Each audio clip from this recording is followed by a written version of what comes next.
Welcome to the Trent Wilbanks Podcast Show.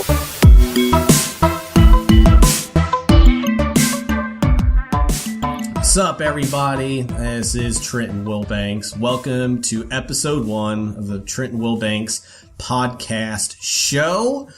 Maybe one of these days we'll get a catchier name, but until then, this just works. Thank you all for joining me today. I have a very special guest with me today. I'm very excited to have him on the show. Ethan Simonton, is that how we pronounce it? It's actually Simonton, but pretty close. Simonton. All right. Fantastic. Well, thank you for making time. I know that you're a busy guy. You're in New York right now, and you got a lot of stuff going on. So we'll just go ahead and jump right on in. I'm scrolling through Facebook one day, and I see a sponsored ad under your name that says, I bought way too many copies of Gary Vaynerchuk's latest book, Crushing It, and I don't know what I'm going to do with them, so I'm just going to give them all away. So if you would like one, follow this link to this website and give me your mailing address, and I'll send it to you. And I was like, this has got to be too good to be true. So I go into the link, and I was like, as long as I don't have to enter my debit card information, what do I got to lose? Absolutely nothing. Sure, you might spam my email box, but you really haven't, actually. I think I've just gotten like 2 or 3 things from you. And about a week or 2 later, I get a little autographed book by Mr. Ethan Simonton, and it's Gary Vaynerchuk's Crushing It book. And I immediately finished reading 7 Habits of Highly Effective People and begin reading it, and it really has altered my way of thinking. So I do want to first off say thank you so much for the book. What have you taken away from it? Just curious.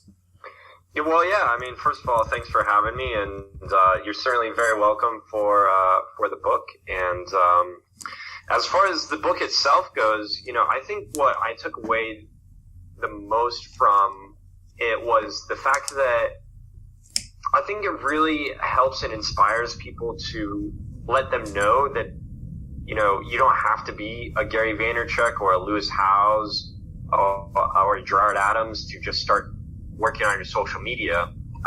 So I think that was like the biggest part for me, was just actually hearing the stories of people that just decided after they read Gary's first book on the topic, Crush It, that they decided to take action and work on their social media and sort of the results that they got. So I think the biggest thing for me was it was just like a sort of a case study, and it was just sort of really inspirational to show like, well, all these people did it, so you can too. Mm-hmm. So what are you waiting for? Just go out there and start doing it. Right, exactly. And it doesn't have to be, like, nothing happens overnight. And I think that's one of the biggest misconceptions as far as success goes. People decide to make a decision, and then they try it for a little bit, and then they just kind of give up on it because they're not seeing the results from it. But it's the idea of, even if you just start devoting an hour a day, just 5 days a week. You could take the weekends off if you want to, but that compounds over time. So if you're at least working towards something and keep that momentum going, a year later, you're going to be in a tremendously different position than when you started. So yes, very good points. I like what you have to say about that. Now, and I've visited your Facebook pages, and I went to your website, which is still under construction. When's that going to be up? I don't know. I have a Ethan Simonton domain, and then I have a Market Mafia domain, and both were sort of the brands I was using to run the ads that you clicked on. It's just been so busy, and honestly, I don't, personal branding and social media, I don't actually do a lot of it unless it's paid, unless I'm doing paid ads, and so I just don't feel like at this point in my life that like personal branding is a very high priority. And I'm sort of in the stage that Gary V was, 20 years ago or 15 years ago, where he was just putting his head down and really just hustling and working. And he wasn't really saying too much about his success or trying to teach others or anything like that. It was just, he was trying to become successful himself and build his own empire. So then after that, then he had something to actually talk about in social media. So I actually don't work too much on my personal brand, or my social media. I just don't really see, it as a high priority right now, other than, of course, doing paid ads. So, ETA on the website, I'm not really sure. I definitely want to have it up someday. Right. Because I would definitely like to get more into the personal brand and get into more speaking. Eventually, I'd like to write a book. But right now, it's sort of like, what would I write a book about? What would I speak about? And exactly. Where is that credibility? I think the last thing I want is to be, the fat guy that is teaching the fitness course or fitness class. Right. So I want to do it first and then have something to talk about. So right, absolutely, have a little bit of that credibility from your own story, and I think that's a lot of where people kind of get stumped up to. It's just like, well, I don't have anywhere to get started or like any basis to go on, but it's like, as long as you're moving forward, you'll figure it out. So it at least sounds like that you understand where you want to be, but it's just a matter of time before you get there. So let's kind of take things back a little bit. All right, who was Ethan in high school? Oh man, so in high school, I played soccer. I was in student government, and my first job was working at McDonald's. And I had a girlfriend in high school that I dated for 4 years. And I went to 3 different high schools actually. Oh wow. Where at? Yep. So I grew up in Littleton, and I went to a school called Chatfield. That's in Colorado, right? Sorry? Colorado? Yep. Littleton, Colorado. And went to Chatfield for my freshman and sophomore year. And then my family moved down to Alabama for a year. So I spent my junior year in Alabama down in Mobile. And then, my senior year, I spent back up in Colorado at a third school, in Aurora, Colorado. And, so I was just this kid that had dreams that became an entrepreneur. I was just building stuff in my garage and doing, robotics and, soccer and student government, and, not really sure what I wanted to do, but it always had been in my mind that I was going to be an engineer. And going into college. So did you actually end up graduating college? Yeah, I did, but I started out in mechanical engineering, and then when I was 19, I went from working at McDonald's to working at an engineering firm, and I got to see what engineers actually do, and I just decided that wasn't for me, and so I switched from engineering into industrial design, and then finally ended up with a bachelor's degree in social entrepreneurship. So that's interesting. So the college you went to actually had like not just like sales 101, but did they incorporate anything as far as unorthodox, more modern sales techniques as far as how to use social media, or what was that major like? Yeah, what did that focus on? Yeah, so the focus, I actually created the major at the school, so because they had a program where you could create your own bachelor's degree, and so it's actually the social entrepreneurship side of it's actually like social enterprise as far as like social good versus like social media, right? With the idea, and I was able to put together all the different courses that I wanted to. I was able to handpick my curriculum depending on what I thought was necessary. So it was a mix of marketing classes, finance classes, general business classes, and then like sociology as well, and then also like hardcore entrepreneurship classes. And so it's just a mix of all of that and combined, and created the social entrepreneurship degree. So did any of those classes actually set you up to kind of get a head start? Because I know one of the biggest issues with college is that all the studying and all the practical things that you're learning in this curriculum takes up all your time, and you're not really getting that hands-on experience out in the field. So did that help you at all? You know, I honestly think it was a waste of time. So I believe the only way to learn entrepreneurship is to just do it, to just go out there and start your business and learn it that way, and have mentors along the way. And so, you know, looking back at it, it was, for me, if I would have known that I wanted to be an entrepreneur earlier, I would have dropped out. I don't think it was that valuable to me. I think it was a lot of money and a lot of time. And but, you know, during my entire life, I never even knew that entrepreneurship was a option, or that it was a possibility, or that it was realistic to do. And so, yeah, ultimately, I probably would have dropped out and then just started. You know, at that time, I was still working in an engineering company, and so I had a good job, and I just would have gone down that path. But really, looking back at it, the classes got me started thinking about entrepreneurship and started me like reading entrepreneurship books. But I really could have done that all on my own. And there are a few of my classes were even taught by, you know, I had one specific class that was entrepreneurial finance, and the professor had never even started a company before. And really? It was like, this is ridiculous, you know. So that's really interesting. So, what was your family dynamic like growing up? So even kind of going back more, growing up as a kid, did you always kind of have this business mindset? Was that something that was instilled by your parents? No, actually not. You know, my parents have always been very adamant about all of us kids. I have a large family. I have 5 sisters and a brother, and they've just always been very adamant that you need to go to college, get a degree, and then find a job that you enjoy. Right. And work that job for like 40, 50 years until you can retire.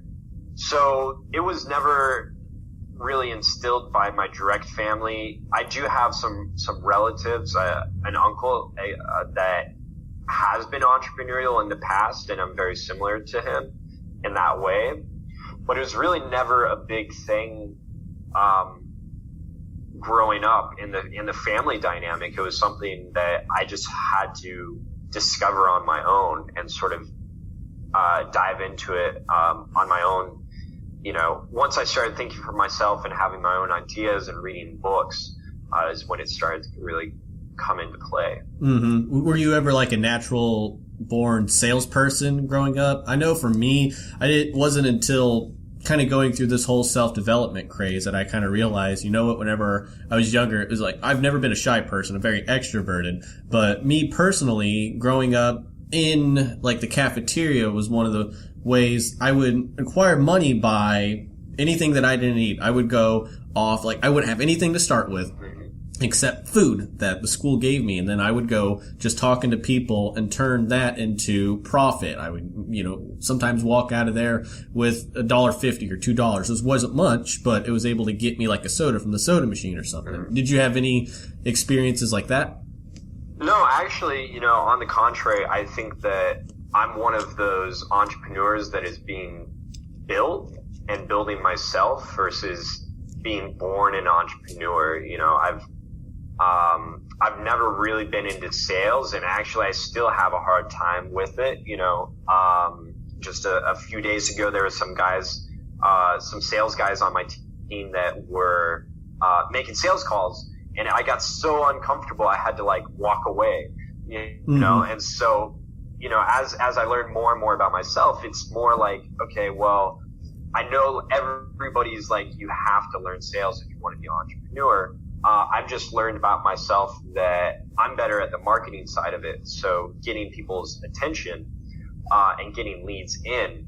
And then I've just gone the route of hiring people, whether it's a copywriter or sales guys, or women to do actual sales. Yeah. But yeah, as a kid, I was never really out there hustling, trying to make money or any of that. I was more just building stuff, building with Legos in my bedroom and doing that kind of stuff. So that transfers over to my business and my business experience now is that I don't really play with the sales as much as I play with like building things and doing the marketing and getting in people's attraction and getting leads in.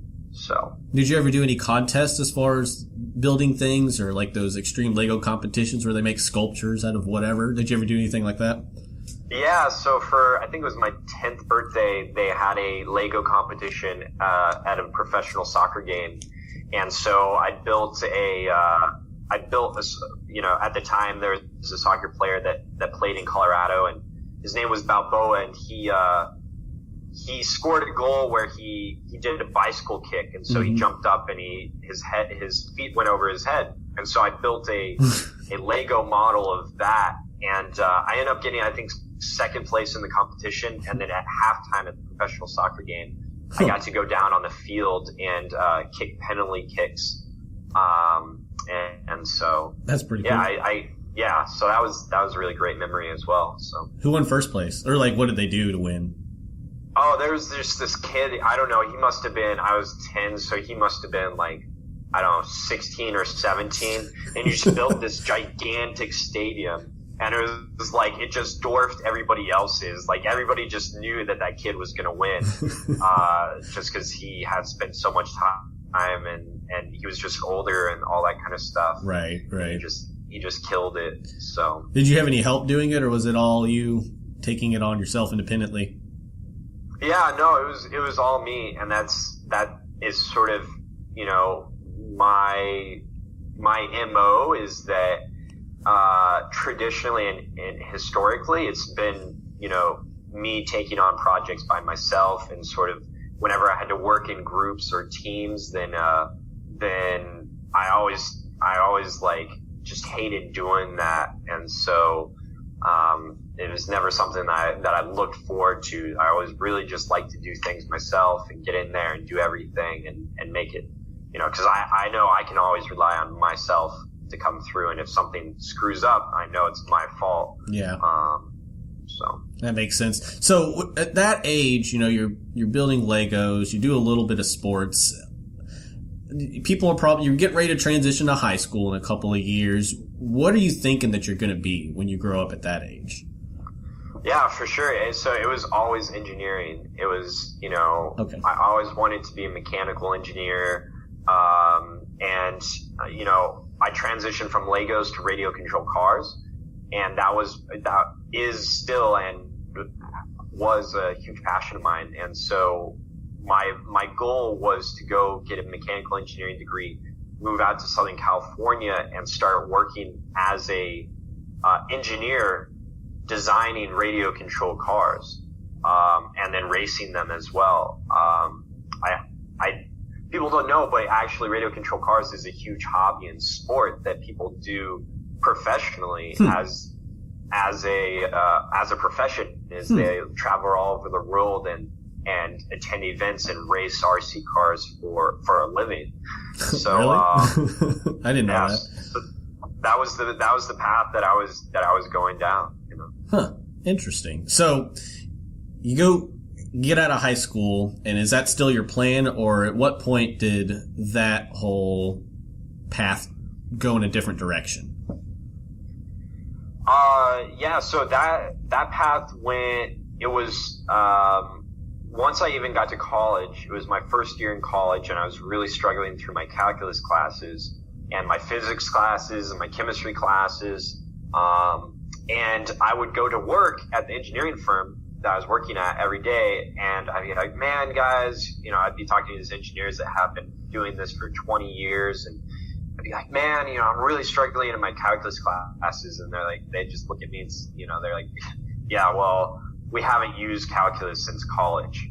And so I was like, well, and I got to see what engineering actually was like, and I found out that, like 90% of engineering jobs are probably really, really boring and really boring industries. And then 10% of them are extremely fun, in awesome industries. But then those are all the jobs that everybody really wants. And so it's very, very competitive.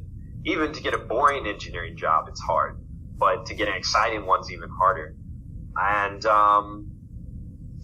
I was just struggling, and, I just decided that maybe industrial design, which is more product design, would be better fit for me. So basically I replaced all the calculus with drawing, because, industrial design is, when you're looking at a car, the industrial designers design all the exterior and interior, and then the engineers go and figure out like the engine and the transmission and the suspension, and then like how to actually make it, and all the electronics and all that kind of stuff. And so I was like, oh, I think that's the more fun side of things. So then I went into industrial design from engineering, changed my major, and then that started to seem extremely materialistic. It just seemed like every day I'd just be thinking of what's the next product that I could sell people, just to clutter their lives. And right. I just didn't feel that great about it. So. Okay, that makes sense. So then you graduate, and you're still, so at least, so you graduate college, and at that point you've kind of made up in your mind, I'm not going into engineering anymore, I'm going into a more entrepreneurial type of thing. What was your very first project that you went towards? Yeah, so, man, there's been so many things that I've tried, like as side hustles, because at that point I was still working at an engineering firm full time once I graduated college. Do you work on cars? Just curious. I'm sorry? Do you work on cars? I'm just curious. Not real cars. I hate working on like real cars. I love driving real cars, and especially going up to the mountains and going through the twisties, but I hate working on real cars. They're really dirty. They're really frustrating. It's just, I have a really hard time working on them. But yeah, so yeah, at that point, I was working at an engineering firm and then trying to figure out like a side hustle so that I could quit the engineering firm. I want to say like one of the first things I worked on was Kindle publishing. And that's basically when you write a book, or you hire someone to write a book for you, and then you publish it on Amazon as a Kindle book, and then you market and sell it. So I would say that was probably one of the first projects. The other one of the first projects was I made these bracelets out of spoons that I get at the thrift store, and then I'd hammer them really flat and I'd bend them into bracelets, and then I would stamp hunger on them.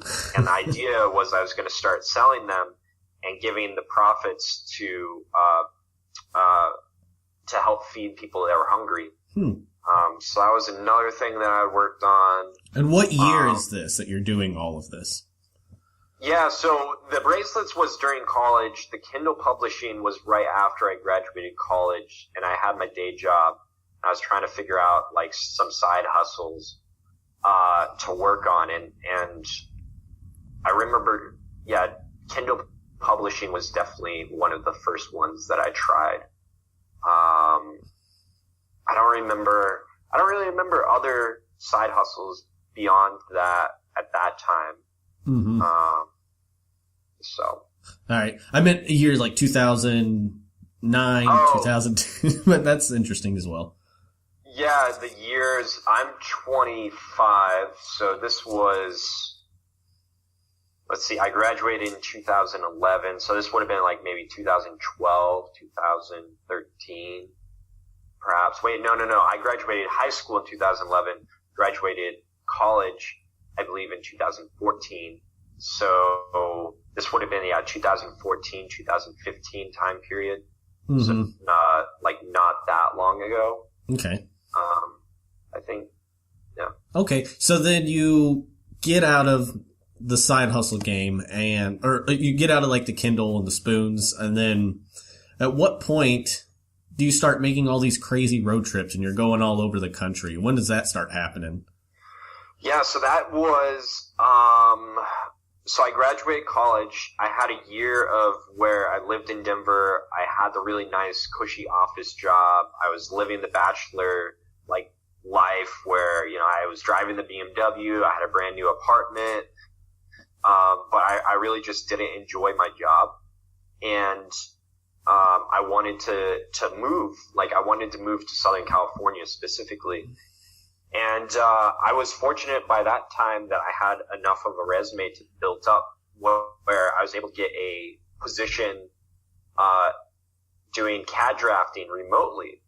And so they sort of handed me the laptop and they said, okay, well, as long as you get your work done and you live in the United States, then we don't care where you are within the United States. Okay. Yeah, so I was like, okay, well, that's cool. And they're paying me pretty well. So I was like, you know, well, I'm young, I'm single, I'm going to take advantage of this. And so I started a project called Habit Stacker. And that was me. It was 12 months, 12 cities, and 12 habits. And so every month for a year, I lived in a different city around the United States. And I built a new habit in my life. And the business model behind that was like trying to build a personal brand, trying to do vlogging, trying to build like an audience, and then monetize that in some way. And so that was, I want to say 2016 is when I did that. And yeah, that's when I started traveling more, and that's when I really started to learn a lot about entrepreneurship, and I started to get out of Denver and that environment, and really just go out and explore the country. Mm-hmm. So knowing what you know now, what would you have done differently with that project specifically? With that project specifically, I would have right off the bat, I would have hired someone to travel with me to film. And I also would have not stayed in Airbnbs. So for the first 5 months, I stayed in Airbnbs, and that became extremely expensive. So it wiped out a lot of my money. So I probably would have taken that money, and I probably would have hired someone to travel with me, to vlog the entire thing, but I would have had them film everything during that year, and then afterwards I would have gone back and edited it. So it was just way too hard to film and then edit while having a full-time job, while trying to enjoy whatever city I was in. So I mean, I think if I was to document it, that's how I would have documented it. Besides that, you know, it's tough looking back on it, because it's sort of like, would I have done it again? You know? And yeah, I mean, I feel like I would have. But yeah, I think I would have tried to figure out some other kind of way to document it and vlog it and keep track of it all. And instead of living in Airbnbs, I would have just started living in my car right away, mm-hmm. which is what ended up happening. About this halfway into the trip, I started running out of money, and I decided, you know, well, it's either I go back home, or I start sleeping in my car and continue traveling. And I decided, heck, you know, let's start sleeping in the car and see how that goes. So cool. That's awesome that you were still able to finish it out. What are some of the habits that you developed because of that?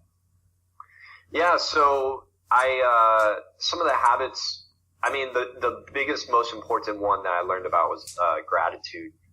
And that one really changed my life, really changed my happiness levels. I played around with meditation. I played around with eating healthy and changing my diet. Played around with doing vision exercises every day to envision what I want my future life to be like. That's when I really started reading a lot more as a habit. And yeah, it just there was a lot of, and there's fitness habits of like working out every day, and then habits of like saving money and investing money on a regular basis. And so it was sort of like mindset, habits, physical, as far as eating healthy and working out, and then and relationships, and then financial habits as well. So just a ton of different stuff. So. Okay. That's awesome, man. Did you meet anybody cool? Just curious. Did you run into any celebrities or somebody that just at least made a significant impact on your journey? Oh yeah. I mean, I met a lot of really cool people. I met Gary Vaynerchuk for the first time on that trip at South by Southwest. I met Chris Gilbo, which does the World Domination Summit in Portland. I met just at South by Southwest. I met a lot of really cool entrepreneurs. But I mean, for me, there's honestly the people that I remember the most are like the girls that I met along the way and spent time with, and in some of the cities, and for example, in New York, I lived with a girl for a month in New York while in my car, so we lived in my car together for a month. So as just an example, which was a crazy experience. You guys still keep in contact? Yeah, definitely. We still really good friends, still keep in contact, and it's just traveling like that really has taught me that it's not really about the places, it's about the people, and sharing those experiences with people. That's really what makes it great. Like, really makes the good memories and stuff. So that's awesome, man. So yep. You get to go to all these different cities. Was this like something that was already planned out, that was out of your control, or was it entirely up to you to figure out and execute? Yeah, it was entirely up to me as far as where I wanted to go, how long I wanted to stay there, what habits I wanted to work on, and all of that. So it was just entirely up to me and whatever I wanted to do. Mm-hmm.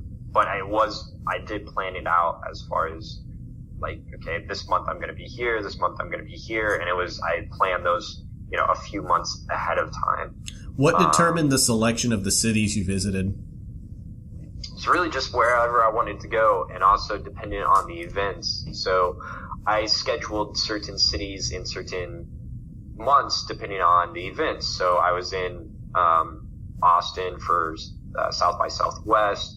I was in New York City for a conference called Next Gen Summit. I was in Portland for the World Domination Summit. And then besides that, it was just based off of weather. So whatever, as far as like the pattern of them, I made sure that I wasn't in certain places during the winter. So like in the wintertime, I was out in Hawaii and Southern California and stuff. But other than that, I was just sort of like, where do I want to spend time, and where are places that I would consider living? That's awesome. So that's a really cool story. So you finish doing that, and then do you have some like kind of lag time where it's like, well, I've just done this awesome journey. What am I going to do with my life now? Or did you kind of have an idea of what was next as it was coming to a conclusion? Yeah, as it was coming into a conclusion over the period of doing Habit Stacker, I really started to like the idea of a company, or an idea for a company called Engineer You, and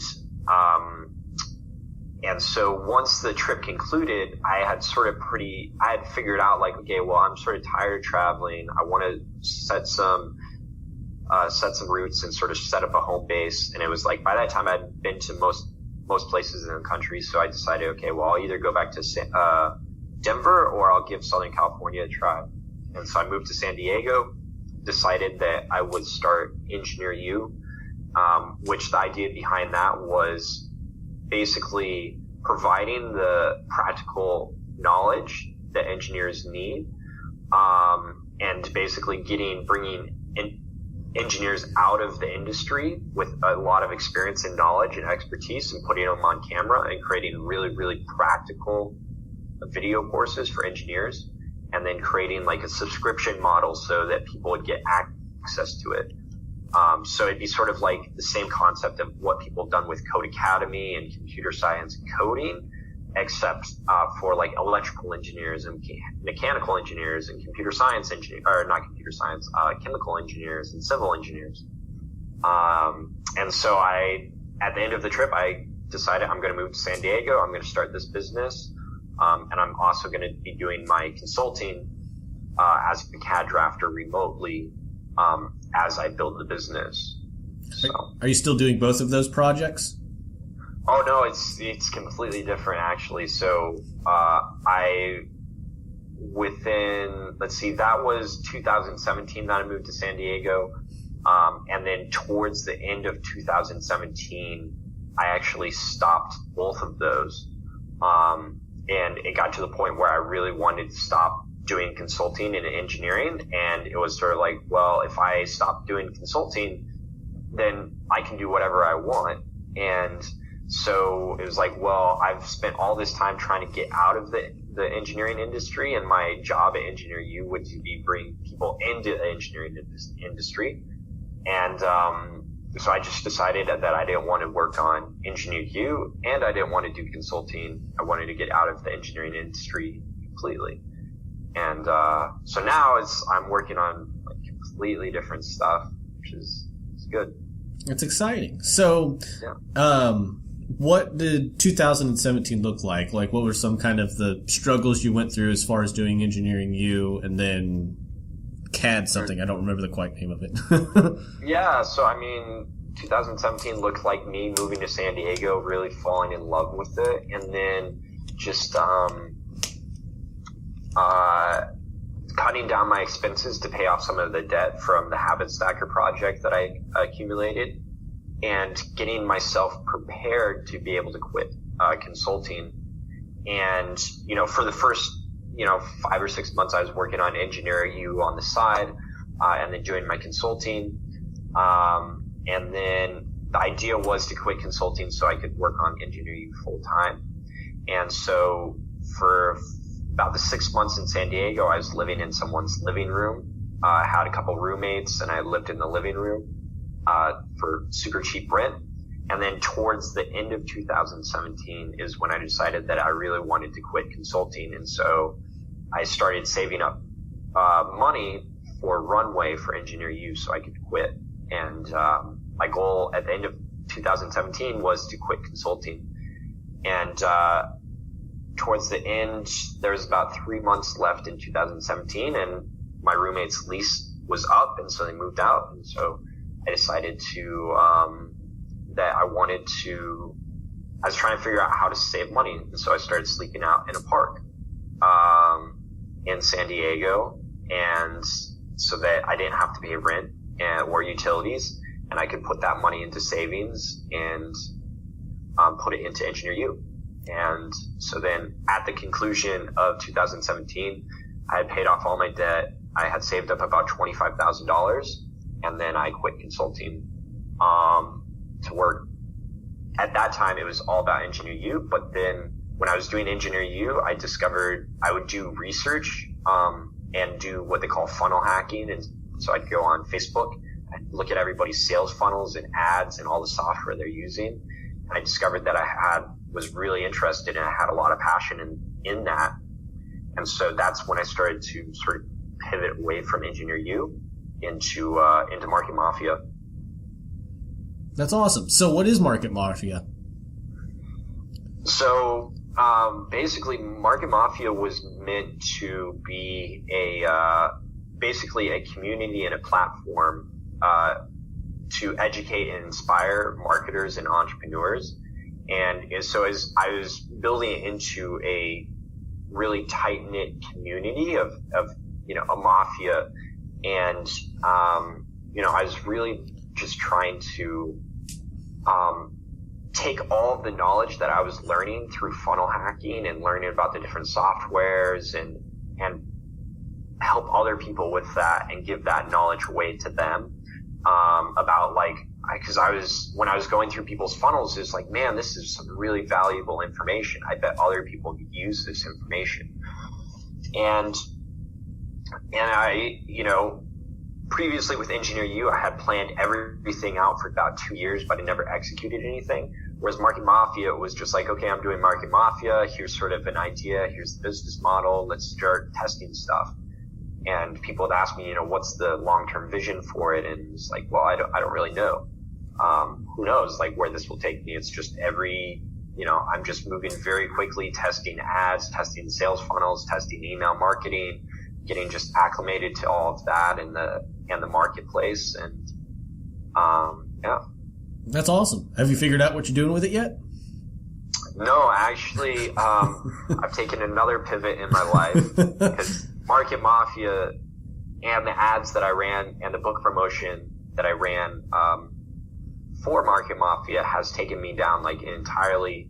It opened a lot of opportunities for me, which is taking me down an entirely new path. So I'm actually not actively working on Market Mafia any longer. So I'm just curious, are you receiving any residual income from any of these previous projects that you've done, or are those completely just frozen at this time? There was a couple YouTube videos for Habit Stacker. One of them was bringing like, I don't know, $10 a month in. And Kindle Publishing, there was a small bit of residual from that, but not any longer. The YouTube thing, not any longer. Market Mafia, that I was doing, I was selling ClickFunnels as an affiliate. And so I do have, I don't know, maybe almost $400 per month, I'd say, in residuals from that project. But not really. Okay, that's interesting. So, now we're coming up on 2018. We're getting closer and closer to where we're at right now. And is that still kind of at that point where all these different doors are opening up for you and you've decided to kind of weigh your options? Or is that whenever you've already decided this is what 2018 is going to look like for me? Yeah, so I started 2018. I was still sleeping in the park. I was working on Market Mafia every day, figuring out how I could bring in leads so that I could do affiliate marketing and sell ClickFunnels to people. And that was what I was going to be working on for, I had a runway of like 6 months of cash saved up to live off of, 6 to 12 months. And so that's what I was working on. All I knew was that I wanted to separate my time from money, and I didn't want to trade it for money. And affiliate marketing and ClickFunnels affiliate program seemed like a really, really good fit, and in a product and a space that I really have a lot of passion for. And ClickFunnels is an amazing product. And so that's what my entire plan for 2018 was, just to really learn digital marketing, Facebook ads, sales funnels, email marketing, but sell someone else's product, and just build up residual income that way. And so that's what I was going all in on, up until maybe about a month and a half ago. So maybe about 3 months, January to March, is when I was working on that. And part of that was the Gary Vee promotion that I did, and to give away the books, and then the following sweepstakes to give away the brunch with him as well. Mm-hmm. So. Did you get to attend the brunch also? No, so it's a crazy story behind that. I ended up flying out to New York to escort the winner of the brunch to the brunch, make sure he got there, meet him, have a conversation with him, and then went to VaynerMedia, and he went to the brunch, and then I had a quick 5 to 10 minute meeting with Gary Vaynerchuk, and then I met with his team a little bit, met all of them, and then just sort of waited around until the brunch was over. So I didn't actually attend. I couldn't justify the way that you were able to attend was you bought 350 copies of Crushing It, and then you got a seat at the brunch. So I bought the 350 copies, gave those away, and then he gave away the brunch with Gary Vee. And I couldn't justify buying 350 more books so that I could go to the brunch. but I at least got to go to VaynerMedia, got to sit down with Gary for, about 10 minutes one-on-one, and got to meet his team. So what was that experience like? Just that 10 minutes? Were you like kind of in awe, or was it just very casual and comfortable? Yeah, I mean, it was a very casual conversation, but I have to admit that part of the intention for me to go along to New York was to apologize to Gary and the VaynerMedia team, or Team Gary, because there was some mistakes that I had made and some things that I didn't handle the sweepstakes necessarily correctly. Right. And I actually upset Gary and his lawyers and his team. Oh no. Yeah. And so actually the main purpose of me going to have that meeting with him was to actually apologize to him personally for the sweepstakes and how I handled it, how I ran it, ask for forgiveness, and make sure everything with him was cool, because that's one guy you don't want to mess with. Right, right, absolutely. How did he handle it? Was he very understanding, or did he kind of rip into you at all? Like, I don't know how. I would never want him to be mad at me. That's interesting. That's the position. last person you want to be, and it was really upsetting to me to know that sweepstakes, upset him, and but he. I apologized to him, and, he was just like, hey, I understand. And I knew that you didn't have any, bad intentions with running the promotions. And he's all about what your intentions are behind it. And he's like, well, you were trying to, make some money and sort of leverage my brand, but ultimately you didn't have, you really did want to give this to someone. Really, it was real and legit. And so he's like, it's really not a big deal. And I figured also if he hated me so much that he wouldn't have taken the time out of his day to, to speak with me or to have me at his office, Right. Did you cry? I'm sorry? Did you cry? No, not there. I did once, when how this started was I got a phone call from Gary's assistant. Yeah. India? And I'm sorry? India? No, actually Tyler. Oh, okay. So I got a call from Tyler, and letting me know that that VaynerMedia wasn't overly excited about my promotion. And so after I got off of that call, then I did cry, because right. I had spent, just to buy the 350 books was $7,500. To ship them was $2,000.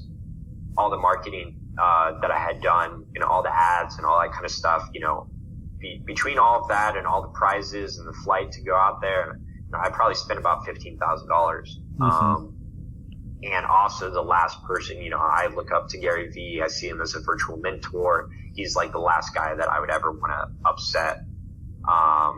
And so that with all that pressure and, finding out about how unhappy they were, I broke down. So. Right. I probably would have too. Now, that's a lot of money just to kind of buy and give away and not expect a whole lot in return. What was your main purpose in doing it? Was it because you understood the value and what that money would be going towards and affecting a bunch of different people? Or were you expecting some kind of experience or value to come back to yourself, per se? Yeah, so I saw it as a win-win for a lot of different parties. I saw it as, this is one way I can support Gary, and helping him to become a New York Times bestseller. I saw it as I can give away all these books for free and add that value to people's lives. This is a way that I can, practice my skills and learn, all the skills with, building sales funnels and all that kind of stuff. And also I saw it as a really good way to build leads and to build my email list, which was the main goal behind it. And so what I had figured was, okay, I'll give away 350 books. I'll get 350 leads there. But what was really exciting for me was the sweepstakes to give away the brunch with Gary. And I had figured, well, if I can get, 10,000 people signed up for the sweepstakes, then that $15,000 cost to acquire all of these leads, is divided by how many people I can get on the email list. And so then my cost per lead goal was, maybe $1 per email on my list, $1 to $2. So I was shooting for somewhere between 10 and 15,000 people to get in on the sweepstakes. And then at that point, I would promote ClickFunnels to them, teach people about ClickFunnels, and then that's how I was planning on to make up the costs of that. Unfortunately, it did not work out that way. So, I had my email list ended up only becoming about 2,000 people. So ultimately, I ended up losing a lot of money over the deal. But at the last minute, there was something that came up where I was like, well, if I can leverage my sweepstakes for this, then this could turn into be could make up some of my costs. And basically that was I don't know if you're familiar. Have you heard of Gerard Adams? I have not heard of Gerard Adams. Yeah. So Gerard Adams is he was a co-founder of Elite Daily, and he sold Elite Daily for about $50 million a few years ago. And he has a very prominent personal brand himself, and does podcasts and interviews with people, and he was building a new company called Founders. And basically, he was running an apprentice program or competition to become his next apprentice. And so what that entailed was like a 30-day salary, a flight out to New York, being personally mentored by him, and then after that, potentially being hired on to his team. And so I leveraged my sweepstakes to help boost my entry into that competition. So I figured if I could win that, then that salary and the experience and all of that, and potentially a position at his company and on his team, could help make up for the lost expense of buying the books. So that is an amazing journey. So that's where you're at right now. You're studying under Gerard Adams and kind of working for his company. Is that right? Yeah, so I've actually been out in New York I bought a one-way ticket out here to go to the brunch, the Gary Vee brunch. And then I just decided to stay out here for a week after that, because I knew that Gerard was going to announce his apprentice, soon after. And I actually went to one of his events, while I was out here. And then he basically announced that I would be his apprentice. And so I stayed out here, and I started living in New Jersey. They have a house for people that work at the company there. So I started living in the house, started working under Gerard at his company and following him and shadowing him to his meetings and traveling with him and all that kind of stuff. And so now I'm working. My 30 days has passed, and he's offered me a position. I can't say exactly what position at this point, but it's a very high ranking position at his company. And I'll be putting together my own team and all that kind of stuff. And so that's where I'm at now. Congratulations. That is exciting. Holy crap. I just went through a whole roller coaster of emotions just listening to you. But ultimately, I'm very happy for you that this is all worked out, because didn't seem like it was going to, and I bet that you were feeling that way too at times, like, I don't know how the fuck I'm going to get out of this, but life has a way of working with those that work for life. So, where do you see yourself going 5 years from now? I mean, 5 years from now, I mean, I would really like to have a lot of residual income still coming in from, affiliate commissions.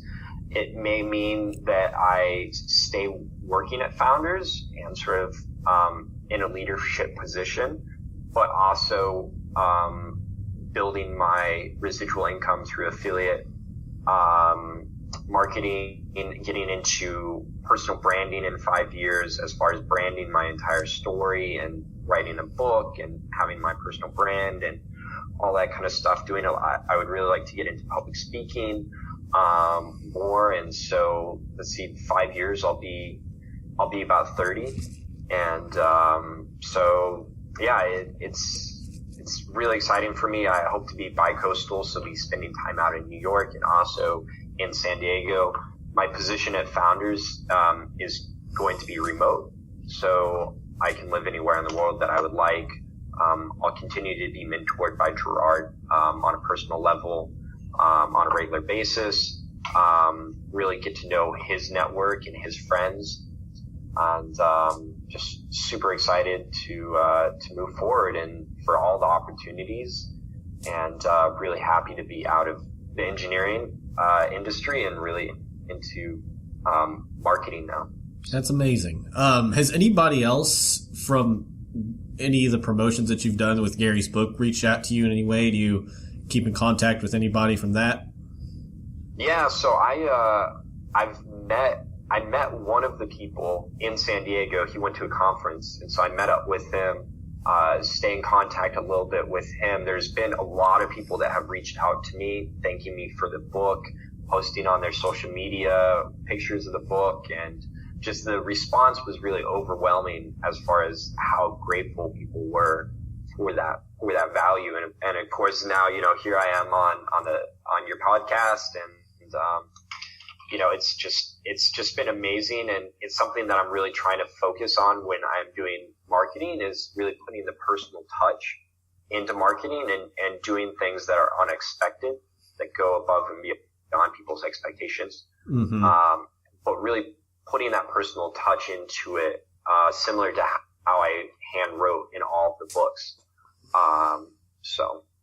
Well, that's exciting. That's really all I kind of wanted to get into. I just wanted to learn a little bit more about what it is that you're doing and get your story ultimately. It's a great story. But other than that, do you have any final thoughts, Mr. Ethan Simonton? No, not really. Just wanted to thank you for having me on. It's great. I think this is a really cool part of the story. I don't really have anything else. I wish you the very best in everything you're working on, and all the upcoming episodes of this podcast will be really interesting to see where you take it. Absolutely. Well, it was great having you on. Peace out.